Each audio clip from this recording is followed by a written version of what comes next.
Women Taking the Lead? Rebroadcast with Meredith Bell. Make more bold requests. What do you really have to lose by asking boldly for something that you really want when you have the conviction that it would be helpful for the other person, instead of avoiding or, doing something that is a smaller scale or someone less influential? Get out of my comfort zone and just be bold.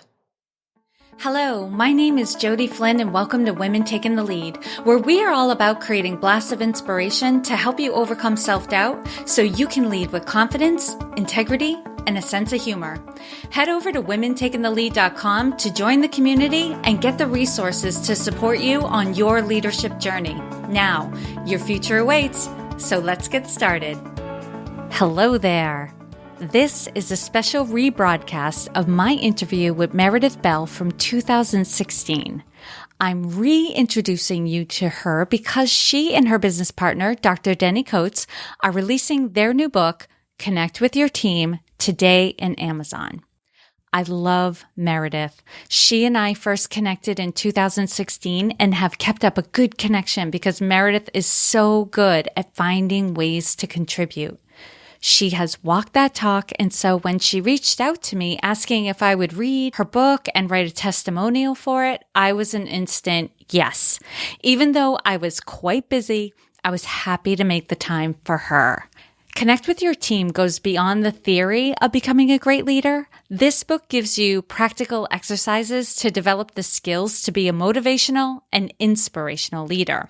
And if you buy the Kindle version this week, August 3rd through 9th of 2020, you can get it for 99 cents. And after August 9th, you can buy the Kindle or the paperback version for $14.95. So if this interests you at all, get it this week. 99 cents. You almost can't beat that price.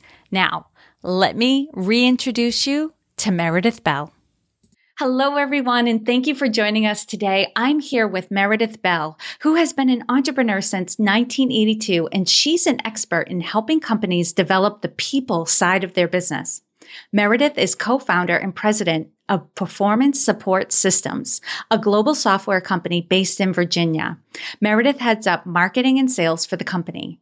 Over the years, she's served as an informal mentor and coach to the coaches, consultants, business owners, and human resource professionals who use their products. One of her strengths is creating strong, long-term relationships. Meredith and her business partners have worked together for 25 years, and many of their clients and resellers have done business with them for over 20 years. She understands what's required to build the loyalty and commitment that lead to repeat business and referrals. Meredith, I'm so excited to have you here. That was just a little bit of an intro for everyone. So do us a favor, tell us more about you and your own humble beginnings. Oh, thank you, Jody. And I'm very excited to be with you as well. If I go back to when I was growing up, I always wanted to be a teacher.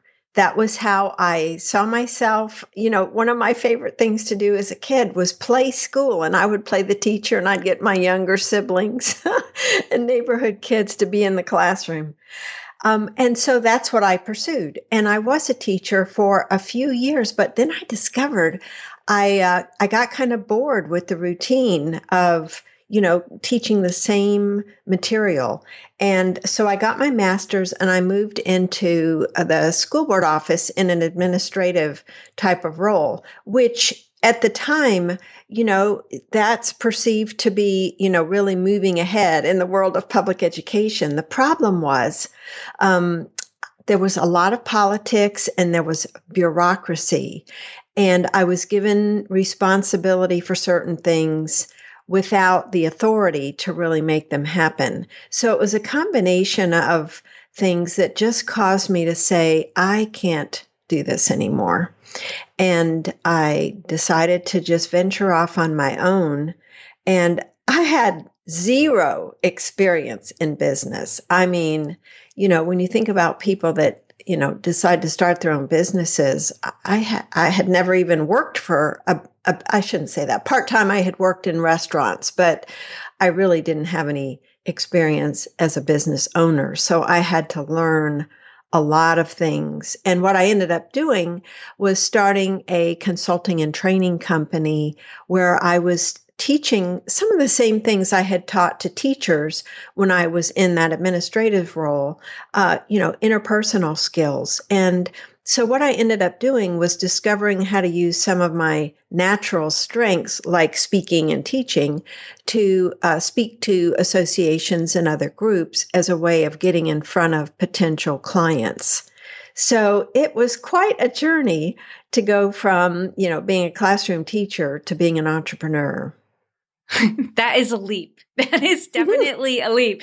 And it definitely takes that inner motivation, almost a calling, I would say. I mean, when you make that big of a transition, there's something that definitely causes you to make that leap. And there has to be a lot of confidence there that, you're not even, how do I want to say this? Not even that you're 100% sure you're going to make it, but you're 100% sure that that's the direction you're supposed to be going into. And that's confidence. I think sometimes people think confidence means that you're 100% sure that you're going to be successful on the other side, but that's not exactly true. It's you're 100% sure that you're going in the right direction. Right. And part of it, for that kind of a change was also motivated by pain. I was starting to have some physical symptoms of, upset stomachs and just dreading going into work, which had never been the case. I just have this very strong work ethic and always believe in giving 100%. But just the whole environment had changed with a bringing in of a new superintendent that it was just untenable for me. So it was a combination of really wanting to do something different, being my own boss, going off on my own and escaping from those circumstances that were just, detrimental to my mental and physical health. Yeah. And good for you for recognizing it and doing something about it. So many people are stuck, miserable in their jobs, feeling like they don't have a choice. But, once you realize you do, you have to do something about it. And Meredith, clearly, you've had transitions, you've come a long way, you've had success in your life, and you clearly have gained confidence over time with everything that you've been doing. But I always love to level the playing field at this point in our conversation. So if you could take us back to a time when you were playing small and you may not have been aware of it at the time. It's usually in retrospect that it dawns on us. How we sold ourselves short or we didn't realize how capable we were. So share with us the story and the lessons you've learned. Okay. It was hard to come up with just one, because with my background, the way I was raised, you don't, try to showcase yourself. You need to be, humble. And so going out and promoting my business and also promoting my services and my pricing was something I really had to learn. And I remember this one situation where one of the programs that I offered was in customer service. And I think I got this potential client as a result of a public speaking engagement that I had done. And they brought me in to say, okay, what can you do for us? And I gave them a proposal which included my fee along with some materials that I was a distributor for. And since this was I think it was a heating and air conditioning company where, they were used to purchasing materials that they used in their business at a wholesale price. So they knew that as I was using these materials that I had a margin in there. And they just really pushed me. And to be honest, they intimidated me about, lowering my price. And I gave in and did that. I didn't even put up a whimper, It was like, oh, I really want this business, even though it involved, a pretty good drive. It was local, but it was a drive for me each time that I was going to go there because I was going to be conducting multiple sessions. And I did, right on the spot. I didn't even say, let me think about it. I just wanted the business and I said yes quickly. and they got what they wanted and I didn't get what I wanted. Mm-hmm. And so it didn't take me very long to realize, oh, I don't feel good about having done that, but I'd made the commitment and that's what I was going to do.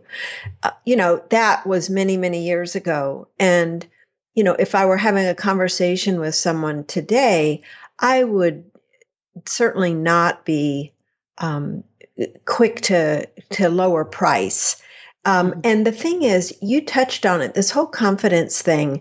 I think that the whole way I would have presented this, I would have come across with greater confidence and certainty than I had at that time. And that, conveys conviction about the value that I will be able to deliver. And I think the way that you come across has a lot to do with somebody, asking you to, lower your price or any other reaction they may have, whether it's trying to get more hours from you for the same price or, work something to their benefit. But I think I've learned to ask questions more, to not be so quick to accommodate. And I think that that's really an important lesson in the context of playing small, because it goes back to a belief in yourself and a belief in the value that you're bringing. And if you have doubts about that, then you're going to find yourself stuck into playing small. Oh, Meredith, I'm nearly breathless here because I'm like, oh my God, it's so true. You brought me back to my own first year in business. And I think this is something that's very common for people who are just starting out in business or in a new area of business where they haven't spent enough time really getting at the heart of what is the value that I bring? What are the benefits that anyone who works with me is going to see if they do the work? Because when we're really clear on that, when we really know what's available for our clients on the other side of working with us, we don't get as intimidated in those conversations and we don't price ourselves based on margins. I love how you said that because yes, a lot of business people out there, they're trying to run their businesses too. They're trying to get the best price, but it's up to us to, like you said, ask those questions, be curious, find out what's going on for them so that you can clearly articulate, here's the value and here's how I can solve that problem for you so that they can see that you're worth the price that you're quoting. Right. Oh, I love that. Oh my God. So I know there are people who are listening who know they start getting squirmy in those sales conversations. Before you go into those conversations, remind yourself, and read through the testimonials your clients have already given you so that you fortify yourself in having a powerful conversation, not just for yourself, but for the person you're going to be speaking with. Oh. Now, Meredith, share with us a time in your journey when you had a wake-up call. I know for some people, they say it's like a light bulb went off in their head, and other people say, oh, the universe had to keep sending me message after message. It was a slow awakening. But there's usually a moment where we're ready to take action. So if you could, take us back to that moment and share with us the steps you took that led to your success. This is an interesting story with multiple parts, but I really think I need to include all of them. It won't take that long, but I think it's instructive. It really was for me. The bottom line is I was invited to speak to 900 entrepreneurs at a conference. So what I want to do is back up and say what the various light bulbs that happened to get me to that point. I was a member for an organization called Glaser Kennedy Insider Circle, or GKIC, for many years. And as a part of that, they had a special interest group, you might say, called the Information Marketing Association for people that sold information products. And one month I was reading their newsletter and I was struck by the fact that one of the topics being covered was something I know a lot about. And in addition to their monthly newsletter, they had a monthly interview series where they would, record this and send out a CD to all the members. And I thought, I really have some valuable information to share. And so one of the aha moments was ignoring the doubts that crept into my mind at the moment that I thought, oh, I wonder if I should approach Robert Scrobe, the president of the IMA, about this. And, the doubts that went through my mind were, oh, you're not a big shot like some of these other people that are featured every month. And do you really think what you have to say is all that worthwhile? And I finally said, yeah, it is. So I shut up that inner critic and I thought, okay, I'm going to take this action quickly before I start second guessing myself. And I just sent a quick email to Robert saying, I just read the newsletter. I was struck by this topic. I think I've got some really good insights that would be valuable to the members and would like to suggest being a guest on your show or on the monthly CD. So he wrote back and said, well, send me a proposal. That sounds interesting. So I did. I just put together some quick things that I really already had because it was knowledge, that's just kind of an automatic part of who I am and what I do. So I put it together, sent it to him, and he loved it. He said, let's do it, and we'll do it this month because I have an opening. And so that was really interesting. So I prepared for that. And it turns out he and Bill Glazer, the president of GKIC, were the co-hosts. And what's so funny, Jody, as soon as I got on this interview with them, Bill Glazer spoke up and he said, oh, and Meredith, I'm so glad you're on the call. Meredith is one of our favorite people. And I thought, where did that come from? And it hit me that I had been really laying the groundwork for this interview for years.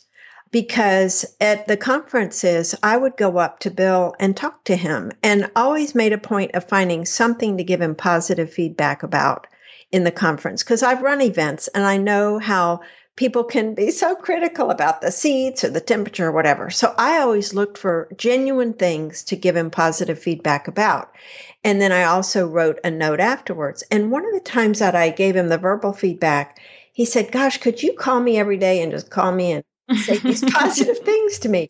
Because I realized this is another, related aha, how no matter how successful someone gets in terms of, financial success or position, we all as human beings have a need to be affirmed and to have our value recognized and appreciated. And there was a time I sent a note to him thanking him for, the conference, and he printed my note in the newsletter. Who knows why? I guess it's just because of, the detail I had, again, gone into about what I valued so much about that. So the point is, when he made that statement, that was an aha on this interview. How do I get to be one of his favorite people? Well, it isn't because I set out to do that, you see. It was just a way of being, to be positive and appreciative of someone. Meredith. And throughout that interview, he really gave me positive feedback along the way about the value of what I was saying. At one point, he said, Meredith, I've never heard anybody else explain it so well. So the additional aha there was, oh my gosh, I'm sitting on this really valuable content that because I think it and use it every day, I don't give myself credit for how important it is to other people. So after that call, I thought, Bill is putting together a conference this fall. I sent him a note and said, do you think this would be something that would be of value to the attendees at the conference? And he said, yes, let's set up a call and talk about that. And so he decided that it was important enough that it should be at a general session. So that's how I got to be in front of 900 entrepreneurs at this one conference. One of the ahas, again, for me, like I said, this story has so many, but one of them is ask. You can't sit around and wait for people to discover you. You have to make these bold requests that feel bold to you, but actually, the other person may very well be open to it. um, they just don't even know you have this, that you're sitting on this. And so I just think that that was important for me. And it has served as an anchor for so many other things that I've done in terms of a willingness to ask. The worst they will do is say no. But if I don't ask, then I know for sure it's not going to happen. Mm-hmm. And I want to underline that, especially for the women, and you know who you are listening right now and know you've been lacking confidence. You have more value than you give yourself credit for and have not been asking. So I want all of you to take on doing a big ask in the next week and just put it out there and just know that the worst that they can do is say no. Right? That's the worst that can happen. Meredith, there were so many insights into that story and probably more that you didn't even point out, but I want to get to the heart of a couple of the things that you said where you were just being yourself, interacting with people in a way that felt good for you. You were bringing your natural superpowers to the core, those things that you naturally do, you don't think anything of, you probably didn't give much credence to before somebody, especially Bill, pointed out to you how great it was, but you go out of your way to point out the great things that people are doing and what they're contributing. And I would say to everyone, even if that's not your superpower, try to incorporate that in your day, to go out of your way to let somebody know that they're doing a good job, that what they've done has been useful or helpful to you, because you're absolutely right, Meredith. It doesn't matter how big you get, you're still a human being and your inner critic is still playing around with you. The other thing I also want to point out too, and for those of you who are listening, if you got what you wanted today, it would scare the crap out of you. When your dreams come true, you have excitement, and then your inner critic goes, do you really think you're worth it? Do you really think you're capable of this? That's a natural thing that's going to happen. The work is to prepare for that moment so that you can get past it, because we all feel self-doubt when opportunities come our way. But if we're ready for it, if we know what that is, and it's just our inner critic, we can overcome it and then do what we're meant to do. Meredith, thank you so much for sharing that story. I love it. Would you like to sum it up or give the high point that you want the listeners to walk away with? I would say always have this, your radar up for opportunities where you can contribute in some way, whether it is, being a guest on a show or writing an article or whatever it is that you might be able to do that could contribute to someone else in some way with no thought of what am I going to get out of this?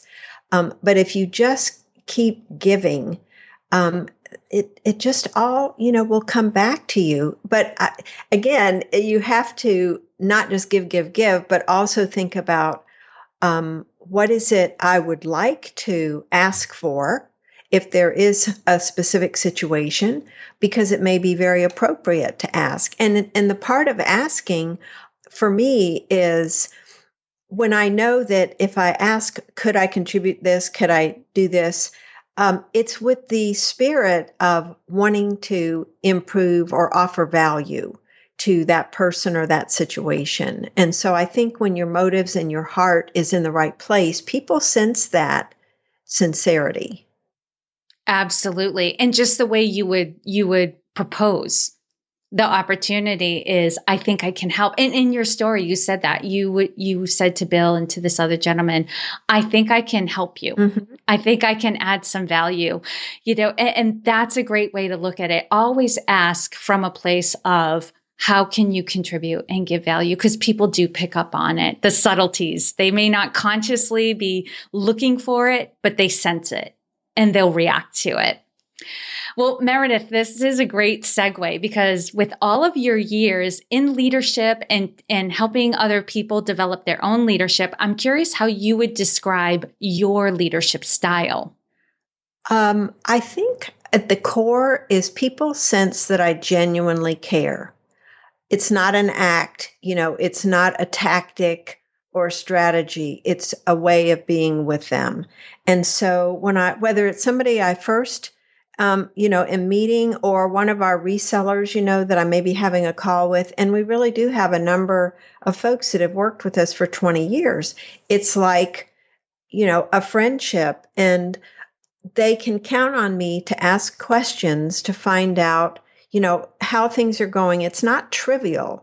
And it's one reason, Jody, I think you and I clicked so well in that very first conversation we had, because I love going, deeper into the things that matter.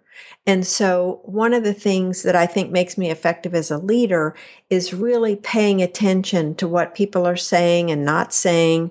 So my listening skills have been really tuned over the years.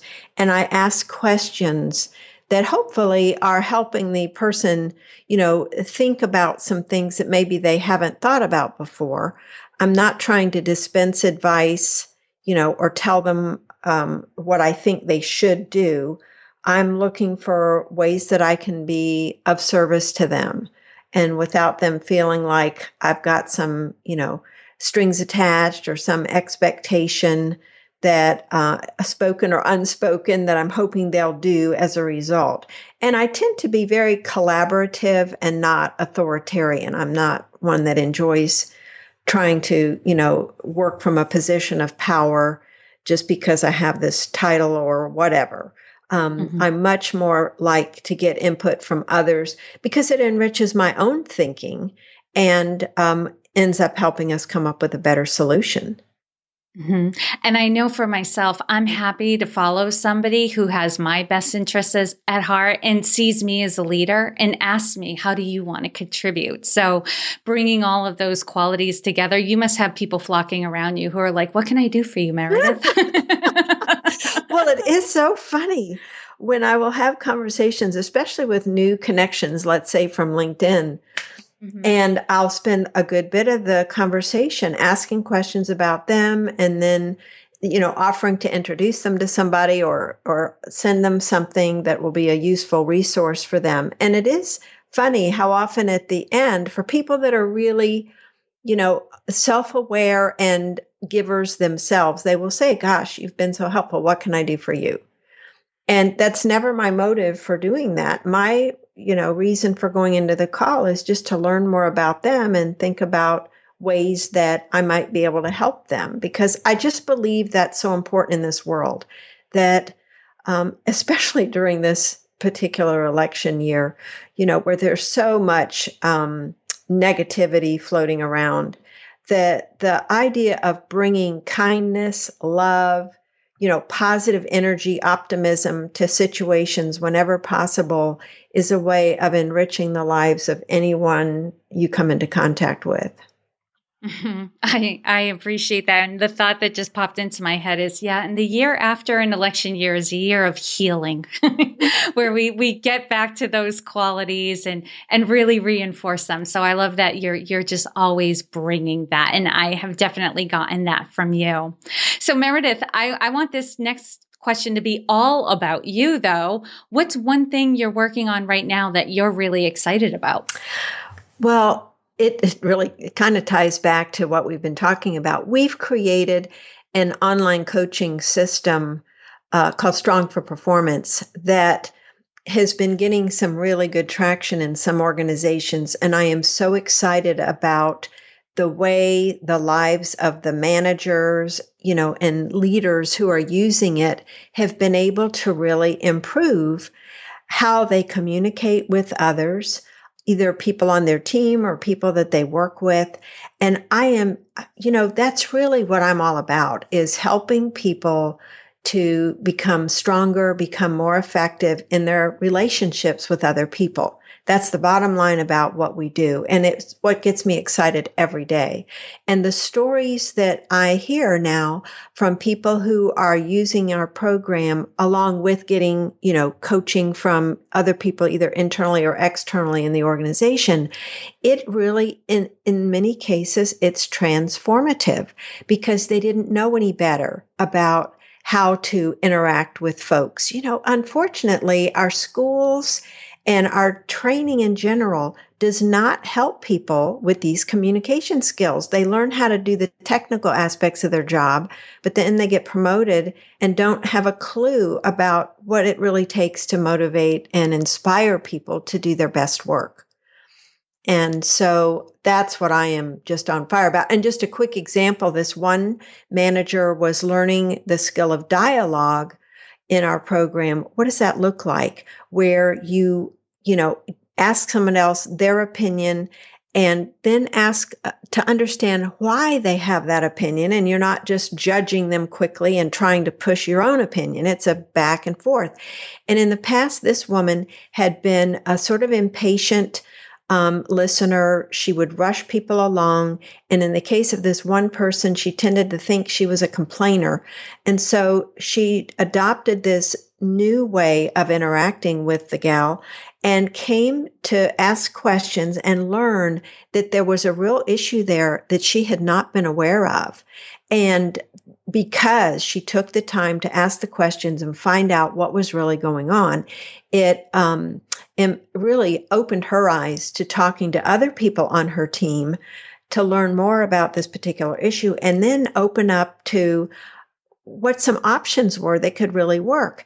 And it resulted in her making a totally different decision than she would have made in the past. And in this case, it, reflected respect for others, and it started building trust among the people on the team, for each other, but also with her, that didn't exist before.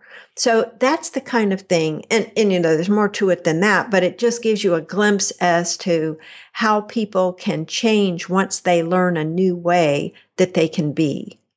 It's always those soft skills Yes. that can trip us up. And Meredith, who would you say this product is ideal for? Well, the people who actually use it are people that are like supervisors, managers, business owners. The people who purchase it would be consultants who work in organizations. So this might want to be one of the tools they'd use with clients, executive coaches, but also internally, it would be HR professionals, talent development people, learning and development folks, people in charge of a leadership institute, internally. So anyone that's really responsible or involved with the development of leaders. Mm-hmm. And I know you're going to give your contact information at the end, and I'm definitely going to have it in the show notes page. But if somebody's listening right now and they're like, "Oh, that's me," and I want to find out more about that product, where would they go to get that information? The website is strong for, and that's spelled out FOR, performance.com. strongforperformance.com. Love it. All right. And on the flip side of things, Meredith, what is the biggest leadership or business challenge you are faced with right now? Well, it's sort of twofold. I really am working hard to develop some strategic alliances with people who already have established clients in the areas we're looking to go into, so that they see the value of our product as a supplement or complement to what they're already offering. So they would naturally want to promote ours in addition to what they're doing. And the other is finding affiliates who are good at sales as well as really believe in our product. So they aren't necessarily mutually exclusive, but our goal is to get this out to more people so they can benefit more. Obviously, any business wants to grow its revenues, but, equal to that is the desire to help people become more effective in their communication skills, in the way they deal with challenges at work. And the beauty, of course, Jody, is that it carries over to their personal lives. So we see relationships at home improve as well as relationships at work. Mm-hmm. So that's the challenge, is getting the word out in as big a way as possible, as quickly as possible. Yeah, I agree with you. It all comes back to, and the work you're doing is just building relationships, getting this in front of people, connecting with more people so that you can find the people who you can help and who can also help you, getting that win-win going. And I've also heard those types of comments in some of the workshops I've led where I'm teaching soft skills. Like after a while, they'll come back and be like, "Oh, my husband or my wife thanks you for, yes, exactly. for this. Like we've been having some really great conversations conversations. And it's absolutely true. And, you don't contain your skills in one part of your life. It ripples out into every part of your life. And Meredith, oftentimes my listeners will reach out to me, the women who are listening, and say, how is it even possible, for your last guest to be doing all of these things on her own, right? Sometimes there's this misperception that, we're doing this on our own. Like we're just incredibly capable individuals who go it alone. And it's not true. So if you could tell us about the people you have around you that make it possible for you to sustain and expand your current level of success. Great question. Well, as you mentioned in my intro, I have two business partners and we've worked together for 25 years. And we have really different, unique abilities and skill sets. I love the relationship building side with marketing and sales. So one of my partners is very technically oriented, thank goodness. And so, if I am recording something, she's the one that makes it into the production. She can do all the multimedia production. She manages our websites. I don't have to do that. I will give her content for it, but then she runs with it. And she manages the legal and financial aspects of our business. The other partner is the one that really was the visionary about our software products and worked with our software developers to actually create them. So, and I am able to give input to that based on my experience and provide some of the content, but he's the one that really designed them from a conceptual perspective. And so I really appreciate both of them. And over the years, we've become, just so grateful for each other because we do each have such different gifts. In addition to that, I just outsource certain tasks like voiceovers for, some of our videos where I just don't think my voice is the right one. We've used Fiverr.com with great success for those kinds of projects. Also, I use a number of automation tools to manage social media so that, I can set up tweets or I can set up LinkedIn posts or whatever so that they're done on a regular basis. And I'm not constantly being there to do that. And then the final, component, I guess, is looking for other experts who can accelerate my learning or cut my learning curve on a particular area. Like LinkedIn is my number one social media site. It's where, I really find the business connections just form so much more easily and quickly. So I have taken a course from John Nemo, and it's excellent. He has a book also called LinkedIn Riches. And so I believe in, investing in myself so that I can learn from others who've been there and save myself a lot of time. And we all would love more time, more free time, I should say. Now, Meredith, I'm going to do a quick leadership roundup. So tell us, what is one practice you have that helps to make you a better leader? Just listening, I think, listening deeply to people when they're talking. Mm-hmm. And what's something you do to help you develop your listening skills? I monitor myself when I'm in a conversation.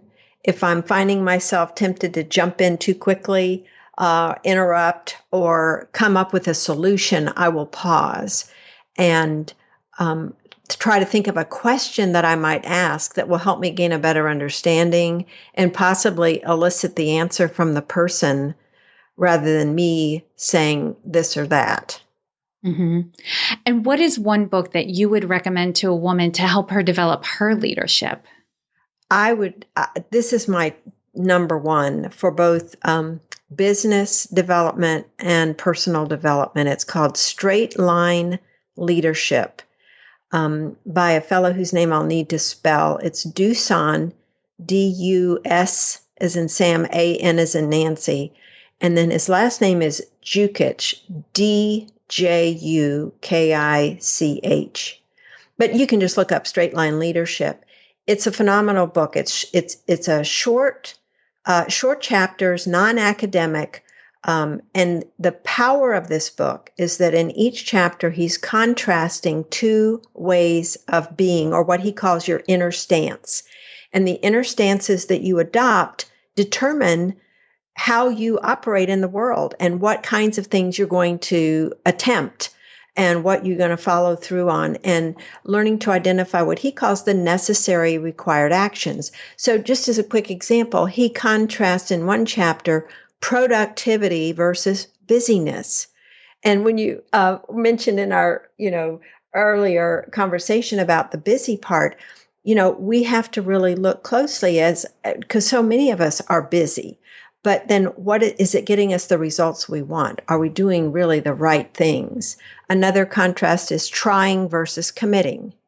So these just speak to me. I'm in my third reading of it. It's a profound book that I think would speak to any woman or any person who is wanting to be successful in their business, because it's very direct, and some of the stories just will resonate with you and cause you to think about, what am I doing in my own business that might be getting in my way of getting the results I want?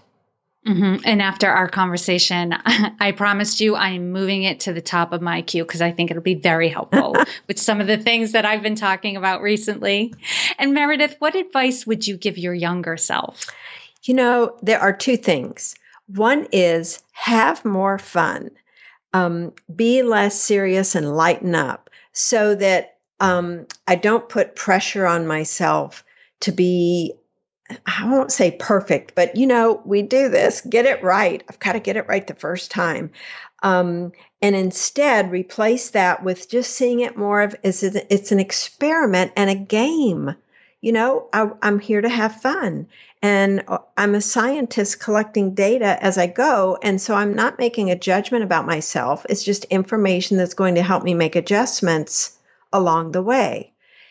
So that's the first thing I would tell myself, because I tend to be too serious. The other is to make more bold requests. And this goes back to the playing small idea that, what do you really have to lose by asking boldly for something that you really want when you have the conviction that it would be helpful for the other person, instead of avoiding or, doing something that is a smaller scale or someone less influential. Get out of my comfort zone and just be bold. And Meredith, share with us a success quote or a mantra and why it has meaning for you. This quote is from the book, The Prosperous Coach, by co-authored by Steve Chandler and Rich Litvin. And Rich Litvin said this, and it's a quote that I have in my mind before any conversation I have with anyone. How can I serve this person so powerfully that they never forget our conversation for the rest of their life? And the reason I love that quote is because it forces me to put the focus on them, because it's not about dispensing advice or, trying to guide them and tell them what to do.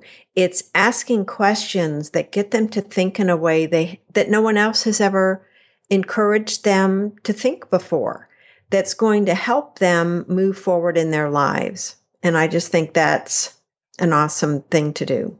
Mm-hmm. And such a perspective that you can't help but fulfill on it. Well, the other thing for people that have, anxiety around sales and having these sales conversations, it's not about waiting your turn to talk about your product when your focus is on them. So you're more relaxed and calm, and they sense they're attracted to having a conversation with you because they can tell you're really interested in them. It just makes a huge difference in the tone and the result of the call. Absolutely. Well, lastly, Meredith, what is the best way for this community to connect with you?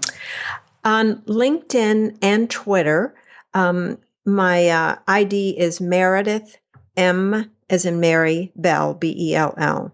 So those would be the best two places in social media. I am on Facebook too, but I spend more time on LinkedIn and Twitter. And then my email is Meredith, Meredith, at prostarcoach.com. Okay, love it. And for those of you who are listening, you know you can find all the links and resources that Meredith shared in her episode at womentakingthelead.com. You can put Meredith in the search bar and her page will come right up. Meredith, thank you so much for taking the time to inspire and enlighten us. We are all better for having met you. Oh, thank you, Jody. It's been so much fun and such an honor to be with you today. Isn't Meredith wonderful? I told you, she's so good. Meredith is an expert at connecting with other people, motivating other people, and inspiring them to do good work. And if you are leading a team, you definitely want to get this book, Connect with Your Team. And if you're listening to this podcast in real time, especially the first week that it's released, August 3rd through 9th of 2020, you can get the Kindle version of this book for just 99 cents in Amazon. And the link for that is in the show notes. So if you go to womentakingthelead.com/Meredith-Bell, you can find the link to this book in Amazon right on that page. That is womentakingthelead.com/Meredith-Bell. Enjoy this book and let me know what it has done for you. All right, everyone, I am signing off. I hope this was of value to you, and here's to your success. Thank you all for joining me on Women Taking the Lead. And to strengthen you on your own leadership journey, I'd like to send you off with a quote from Marianne Williamson, so here goes. Our deepest fear is not that we are inadequate. Our deepest fear is that we are powerful beyond measure. It is our light, not our darkness, that most frightens us. We ask ourselves, who am I to be brilliant, gorgeous, talented, fabulous? Actually, who are you not to be? You are a child of God. Your playing small does not serve the world. There is nothing enlightened about shrinking so that other people won't feel insecure around you. We are all meant to shine as children do. We were born to make manifest the glory of God that is within us. It's not just in some of us, it's in everyone. And as we let our own light shine, we unconsciously give other people permission to do the same. As we are liberated from our own fear, our presence automatically liberates others. Again, thank you for joining me, and here's to your success.